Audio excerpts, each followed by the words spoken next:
Hello friends, welcome to my channel WXYZ diary.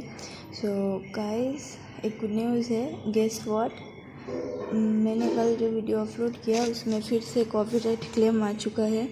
मुझे नहीं पता कि बार बार ये क्यों हो रहा है। मैंने टोटल 7 वीडियो अपलोड किया है, उसमें से 4 में कॉपीराइट क्लेम आ चुका है। अगर ये बैकग्राउंड म्यूज़िक की वजह से होता है तो मैं आज इस वीडियो में बैकग्राउंड म्यूज़िक नहीं ऐड करूँगी। लोगों को शायद मेरा बैकग्राउंड नॉइज़ कुछ ज़्यादा ही सुनाई दे, लेकिन प्लीज़ उसे इग्नोर करने की कोशिश कीजिए। और अगर आप लोगों को किसी के पास कुछ सल्यूशन है तो प्लीज़ मुझे बताइए कि कैसे क्या करें कि ये कॉपीराइट क्लेम को हटाया जाए या फिर ये क्लेम ना आए। तो फिर ज़्यादा बकबक ना करते हुए पार्ट 7 स्टार्ट करते हैं। आज भी वो जाता था सिर्फ इम्पुसा को ढूंढने के लिए।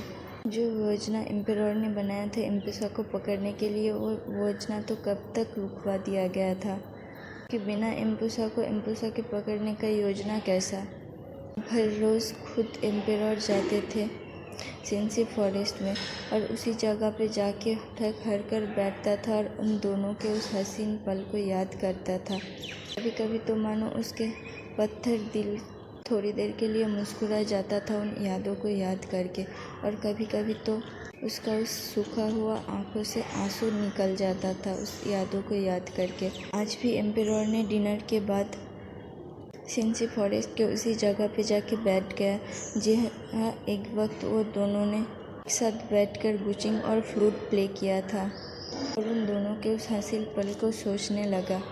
सोचते सोचते कब वो उस हसीन दुनिया में खो गया उसे पता ही नहीं चला।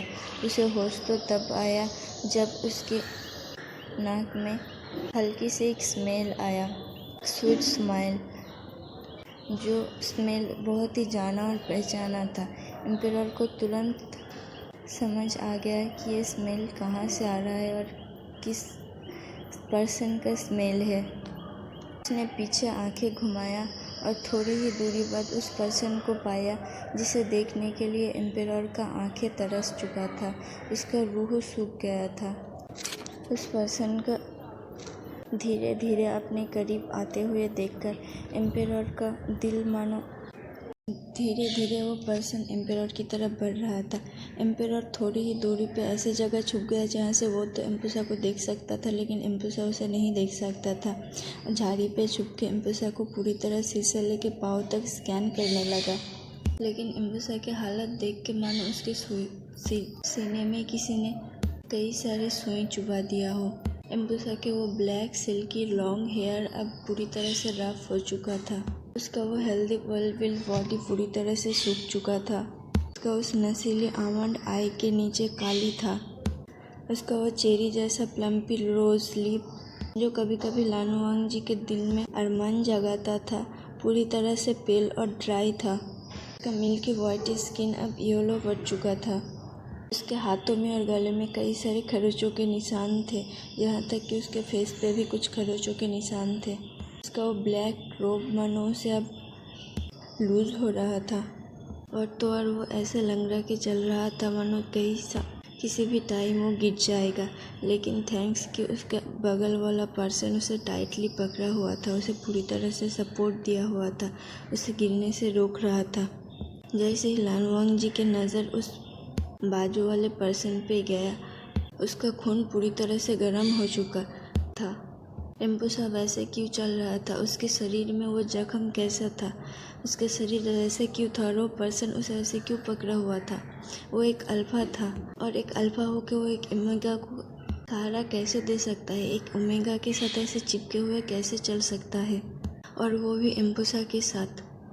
ये मानो उसके दिमाग में शॉर्ट सर्किट कर रहा था। उसका दिल तो चाहता था कि अभी के अभी जाए और उस पर्सन को जान से मार दे, लेकिन वह ऐसा नहीं कर सकता था। उसे उसके पीछे का कहानी जानना था। इतना दिन इम्पुसा क्यों नहीं आया, और जब आया तो अल्फा के साथ क्यों, और उसके ऐसे हालत क्यों? लानुआंग ये सब सोच ही रहा था कि तभी उसने देखा इम्पुसा गिरने वाला है किसी चीज़ से टकरा के, लेकिन उसके बगल वाला अल्फा ने उसे टाइट से जकड़ लिया और अपने बाहों में भर लिया। उसने इम्पुसा से कहा, तुम्हें इतनी ज़िद क्यों करनी है? तुम अभी आराम कर सकते थे। तुम्हारा बॉडी अभी वीक है, अगर यहाँ कुछ हो जाता तो। और तो तुम छुप कर भाग रहे थे, अगर मैंने तुम्हें नहीं देखा होता तो सोचो क्या होता। तुम अपना कोशिश बाद में भी जारी रख सकते हो, लेकिन फ़िलहाल तुम्हारे लिए तुम्हारा हेल्थ इम्पोर्टेंट है, हमारे लिए तुम्हारा ज़िंदा रहना, हेल्दी रहना इम्पोर्टेंट है। लेकिन इम्पुसा ने उस पर्सन से कहा, आयांग, मैं ठीक हूँ, देखो मुझे कुछ नहीं हुआ। और आखिर में कितना दिन और बेड पे पड़े रहता, जब मेरा अंश मुझसे इतना दूर है। मैं अभी तक उसे ढूंढ भी नहीं पाया। मैं कोशिश कर रही हूँ, लेकिन मेरा हर कोशिश व्यर्थ जा रहा है। मुझे नहीं पता और कितना टाइम लगेगा और मुझे किस चीज़ गुजरना पड़ेगा, लेकिन मैं हर एक चीज़ से गुजरने के लिए तैयार हूँ जो मेरे दिल के टुकड़े को मेरे पास ला सकता है। और मैं ऐसे उम्मीद नहीं छोड़ सकती। मुझे हर रोज़ कोशिश करनी है ताकि मैं जल्द से जल्द उन लोगों के पास पहुंच सकूं। लानवांग जी दूर से उन लोगों की बातें सुन रहा था। वो उन लोगों की बातों में खो गया था कि वो लोग क्या डिस्कस कर रहे थे। लेकिन इससे पहले कि कुछ और हो सकता, कुछ डार्क गार्ड आके चारों तरफ से उन दोनों को घेर लिया। पीछे से बाहर निकला डार्क गार्ड सोंगलैन। एम्पेरर हर रोज महल से निकल जाए और ये बात किसी से छुपती नहीं थी, इसलिए लैन सीचन ने सोंगलैन को इंस्ट्रक्ट किया था एम्पेरर को फॉलो करने के लिए। और इतने दिन से दूर से ही एम्पेरर को डार्क गार्ड फॉलो कर रहे थे। और आज जब इम्पुसा को देखा तो सोंगलैन ने सोचा कि वो शायद हार्म कर सकता है एम्पेरर को, इसलिए किसी के कुछ सोचने या करने से पहले उसने ये मौका नहीं गंवाया और चारों तरह से उन दोनों को घेर लिया। इम्पुसा तो वीक था, इतना वीक कि वो किसी के हमले को भी नहीं रोक सकता था। और उसे जो अल्फा पकड़ा हुआ था, अल्फा उसे प्रोटेक्ट कर रहा था, लेकिन और कितने देर प्रोटेक्ट करता। एक हाथ में उसने इम्पुसा को पकड़ा हुआ था, दूसरे हाथ से वो लड़ रहा था। लेकिन जब डार्क गार्ड एक एक करके सभी एक साथ उन दोनों के ऊपर हमला करने लगा तो उस अल्फा ने देखा कि कोई और रास्ता नहीं है। उसने एक तालिस्मान को हवा में फैलाया और तालिस्मान के हवा में फैलते ही और कुछ धुआं जैसे चीज़ हवा में फैला के उन दोनों को अपने साथ उड़ा ले गया।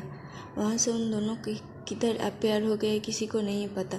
लेकिन जब डार्क गार्ड अपने होश में आए तब सबके शरीर में जख्म था।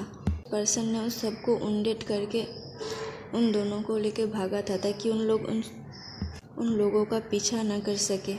और ये सब देख के लानवांग जी का खून तो उसके दिमाग पे चला गया। उसने ऐसा कुछ नहीं सोचा था, वो तो बस इम्पुसा को फॉलो करना चाहता था, उसके सामने जाके उसे खुद पूछना चाहता था कि उसके साथ क्या हुआ। लेकिन इन डार्क गार्ड्स की वजह से उसे इम्पुसा का देखने का जो मौका था वो भी गंवा दिया। अब तो उसे डाउट होने लगा था कि इम्पुसा क्या कभी लौट के आएगा वापस। लेकिन दिल ही दिल उसे ये बात भी खाया जा रहा था कि उन दोनों क्या चीज़ को लेके डिस्कशन कर रहे थे। और इम्पुसा के हालात, ये क्वेश्चन तो मानो उसके दिल और दिमाग से एक सेकंड के लिए भी पीछा नहीं छोड़ा था। उस दिन अपने कोर्ट में उन डार्क गार्ड को एम्पेरर ने बहुत ज़्यादा पनिश किया था। और वैसा करके एक और हफ्ता बीत गया। इस एक हफ्ते एम्पेरर के लिए उस 15 दिन जैसा ही गया। वो हर रोज़ अपने बीस फॉर्म में आता था और जंगल का चक्कर लगाता था। लेकिन जब इम्पुसा उसे कहीं नहीं मिलता था तब वो उसी जगह पे जाके बैठ जाता था और उन दोनों के मेमोरी को सोचता था। फिर से एक बार लानवांग जी बेबस हो चुका था, उसके हाथों में कुछ नहीं था। एक दिन लानवांग जी ऐसे ही सिंसी फॉरेस्ट के उस जगह पे बैठा था, तभी उसने देखा कि एक पर्सन चलता हुआ जंगल के रास्ते से आ रहा है। वो पर्सन पूरा ज़ॉम्बी जैसा लग रहा था, चल भी वैसे ही रहा था मानो उसके शरीर में ताकत भी नहीं बचा। वो एक एक चीज़ को पकड़ पकड़ के चल रहा था। उस पर्सन से आते हुए स्मेल से लानवांग जी को पता तो चल गया कि ये पर्सन वही इम्पुसा है, लेकिन वो स्मेल इतना स्ट्रॉन्ग नहीं था। वो स्मेल धीरे धीरे फेड हो चुका था। तो वो फेरामन कई सारे अल्फा को उसके पैर पे गिराने के लिए काफ़ी था, लेकिन आज वो फेरामन अपने पास होते हुए भी लानवांग जी को बहुत ही धीमे से आ रहा था। और वो गिरते पड़ते फाइनली एम्पेरर के सामने आ चुका। इस बार लानवांग जी ने नहीं छुपा, वो उसी जगह पे खड़ा रहा और इम्पुसा का इंतज़ार करने लगा कि कब वो उसके पास आएगा। इम्पुसा एम्पेरर के सामने तो आया, लेकिन उसे मानो एहसास ही नहीं हुआ कि उसके सामने उसके बाजू में एम्पेरर है। वो उसे इग्नोर करके चलता गया अपने रास्तों पे। इस बीच 2 से 3 बार वो गिर गया और फिर से खुद को संभाला। फाइनली लान वांगजी एम्पुसा के सामने जाके खड़े हो गया। उसने एम्पुसा के सामने जाके कहा, तुम्हारा ये हालत कैसे हुआ? एकाएक लान वांगजी के वॉइस सुन के एम्पुसा रुक गया, मानो कि उसे दिखाई नहीं दे रहा है, सिर्फ वो सुन सकता है। लेकिन एम्पुसा शायद अपने होश और आवाज़ में नहीं था। उसने आवाज़ सुनते ही अपने रोब के अंदर से एक टैलिस्मैन निकाला और उसे हवा में ड्रॉ करने लगा। और लान वांगजी उसे सिर्फ ऐसा करते हुए देख रहा था। वो जानना चाहता था कि एम्पुसा आखिर करता क्या है, वो ऐसे बिहेव क्यों कर रहा है। लान वांगजी उसके खुद सामने है पर वो उसे पहचानने से इनकार कर रहा है, यहाँ तक कि एक टैलिस्मैन भी बाहर निकाल दिया। तभी एम्पुसा ने उस टैलिस्मैन को हवा में ड्रॉ किया और लान वांगजी के ऊपर फेंक दिया। लान वांगजी एम्पुसा के बिहेवियर को ऑब्जर्व करने में इतना बिजी था कि उसने नोटिस ही नहीं किया कि कब एम्पुसा ने उस टैलिस्मैन को उसके ऊपर हिट कर दिया और वो जाके थोड़ी दूर पे ग्राउंड पे पटक गया। वैसे तो उस टैलिस्मैन ने उसे हार्ट नहीं किया था। जो एम्पेरर है और इतना शक्तिशाली है, उसे एक साधारण सा टैलिस्मैन कैसे हार्ट कर सकता है। लेकिन वो इस बात से इतना सरप्राइज था कि वहाँ से उठना ही भूल गया। और तभी चारों तरफ से डार्क गार्ड और सोंगलिन फिर से आके एम्पुसा को घेर लिया। एम्पुसा ने सेंस किया कि उसके आसपास कोई है, इसलिए उसने हवा में ही अपने टैलिस्मैन को इधर उधर फेंकने लगा। सभी इस बात को देख के सरप्राइज हो गए। लोग उसके चारों तरफ उसके सामने घिरे हुए हैं, लेकिन ऐसे दिशा में एम्पुसा अपने टैलिस्मैन को फेंक रहा था जिधर पे कोई भी नहीं था, मानो एमलेसली अपना निशाना लगा रहा था। मौका देख के सोंगलिन ने सभी को इशारा किया और कुछ डार्क गार्ड्स एम्पुसा के दोनों हाथों को जकड़ पकड़ लिया।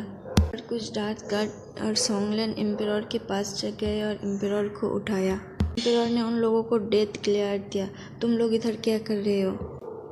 तभी हवा की गति से लैन चिरान उधर पे आया और बोला कि उसने उन लोगों को ऑर्डर दिया था एम्पुसा को पकड़ने के लिए। एम्पुसा ने छटपटाया, बहुत ही कोशिश की अपने आप को छुड़वाने की, लेकिन उसका इतना भी ताकत नहीं था कि वो उन लोगों से खुद को छुड़ा सके। सब जितना खुश थे इस बात को लेके कि उसने एम्पुसा को पकड़ लिया, उतना ही हैरान भी था।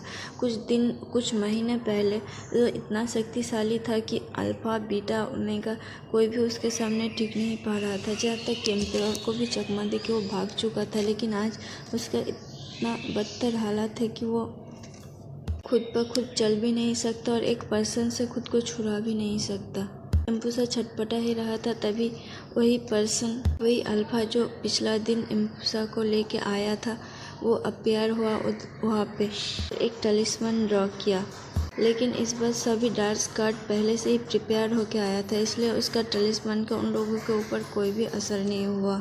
इससे पहले कि वो कुछ और कर पाता, दूसरी तरफ से कुछ और डार्क गार्ड आके उस पर्सन को भी पकड़ लिया और फाइनली उन सभी लोगों को एम्पेरर के कोर्ट में लेके जाया गया।